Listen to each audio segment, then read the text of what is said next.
বন্ধুরা, আজকের পর্বে ঘটতে চলেছে একের পর এক চমকে দেয়া ঘটনা। ভিক্টরের আসল মুখোশ খুলে দিতে এবার রাহির পাশে দাঁড়াবে অনি, লাক্স, মিমু আর রাহুল।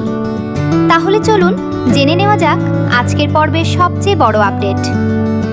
পর্বের শুরুতেই রাহি আবেগঘন কণ্ঠে রাহুলকে জানায় সে যদি তাকে আরও বেশি বুঝে ফেলে তাহলে তাদের সম্পর্ক আরও গভীর হয়ে যাবে।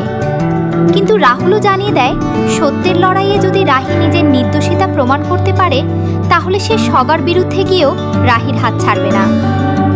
এরই মধ্যে পরিবারের সবাই রাহুলের সাফল্য উপলক্ষে বড় পার্টির আয়োজন নিয়ে ব্যস্ত হয়ে পড়ে। সেই সুযোগটাই কাজে লাগায় রাহি। বাইরে থেকে সবকিছু স্বাভাবিক রাখলেও ভেতরে ভেতরে সে ভিক্টরের বিরুদ্ধে প্রমাণ জোগাড়ের পরিকল্পনা শুরু করে। অনি, লাক্স আর মিমুও জানিয়ে দেয় তারা শেষ পর্যন্ত রাহির সঙ্গেই থাকবে। রাহির সন্দেহ আরও গভীর হয় যখন সে বুঝতে পারে জিয়া আর ভিক্টরের মধ্যে এমন একটি গোপন যোগসূত্র রয়েছে যা প্রকাশ পেলেই বদলে যেতে পারে পুরো পরিবারের ভবিষ্যৎ।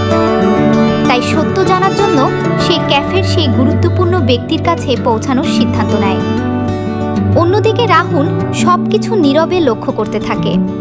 সে বুঝে যায় রাহি শুধু নিজের জন্য নয়, রাধিকা ও টিনটিনের জীবন বাঁচাতেও এই লড়াই চালিয়ে যাচ্ছে।